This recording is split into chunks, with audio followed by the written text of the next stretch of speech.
İkinci Cumhuriyetning generali Dalilqon Sugurbayev.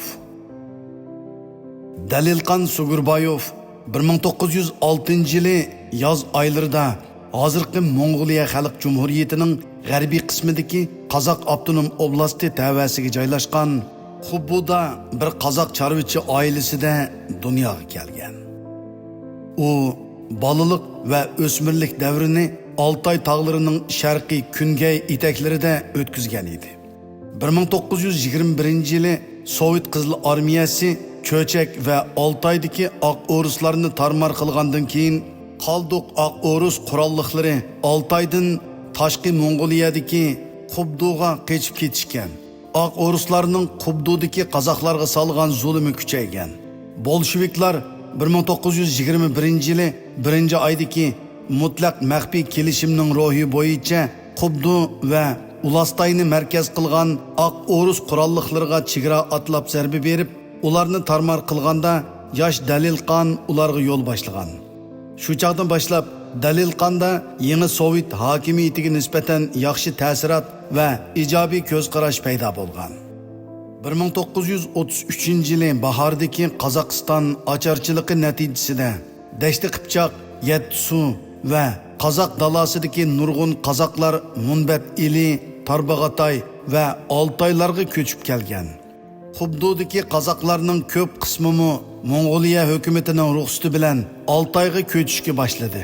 Dalilqon va uning qabilasi hammadan burun chegaradan o'tib, Altay tog'larining kungay etaklaridan Taskay etaklariga ko'chib kelgan.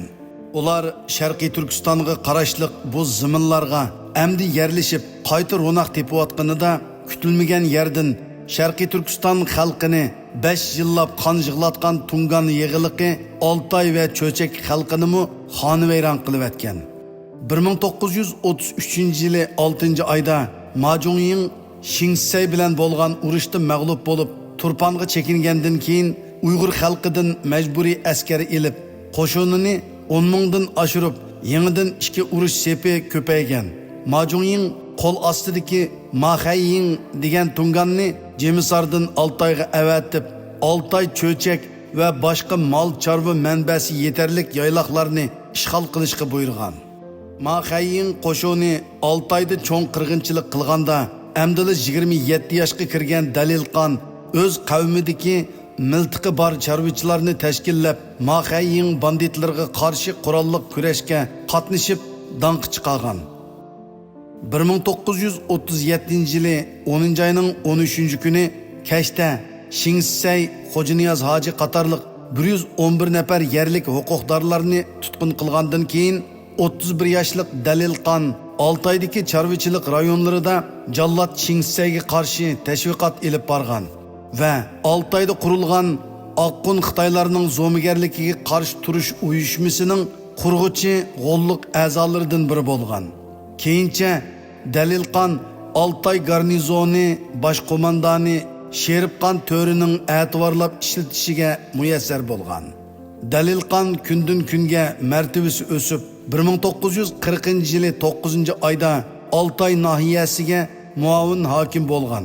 Shu yili 11-oyda Sheribqon To'rini asos qilgan qozoq oqsoqollarini Urumchiga yig'in bahonasi bilan chaqirib kollektiv tutqun qilgan Jallod Shingsay 1941-yili 4-oyda Sheribqon To'rini o'ltirib, uning odamlariga ziyonkashlik qilishga boshlaganda 35 yoshga kirgan Dalilqon noiloj Sovet ittifoqiga qochib ketib, shu yerda 1943-yilgacha harbiy va siyosiy bilimlar yurtida o'qigan.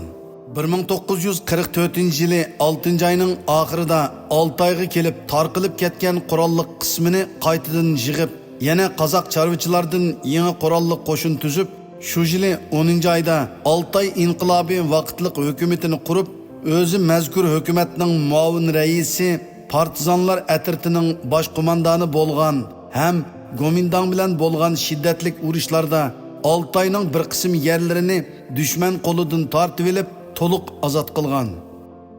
Keyincha Dalilqon 1945-yili 8-oyda Cho'chakning tinch ozod bo'lishi uchun hayvi ko'rsatish taktikasi ishlatib, Altayning ozodligi uchun to'p qo'shgan.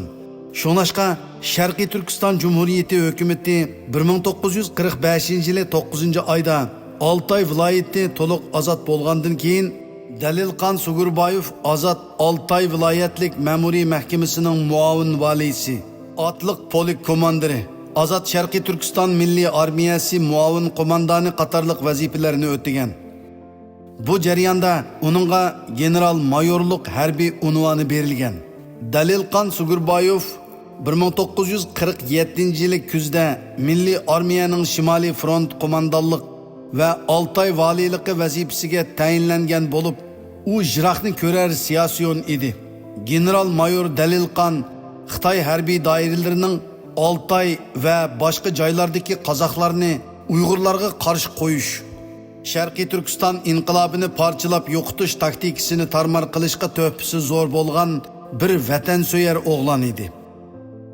Milliy armiyaning muavin qo'mondoni general-mayor Dalilqon Sugurbayev 1949-yili 8-oyning 22-kuni Ahmadjon Qosimi va Ishoqbek boshliq 5 kishilik rahbarlarning biri qatorida Sharqiy Turkistonning 1949-yildan keyingi siyosiy taqdirini muzokara qilish uchun Ilidan Almutaga yo'lga chiqqan edi. U yo'lga chiqishdan ilgari o'z qo'lidagi harbiy va ma'muriy huquqini qo'l ostidagilarga topshirib bergan. Sovet ittifoqi va Xitoy tarixiy materiallarida Ahmadjon Qosimi va Dalilqonlar o'ltirgan atalmış maxsus aeroplanning shu yili 25-avgustda qazoga uchrab pachoqlanib ketganligi aytilib kelmoqda.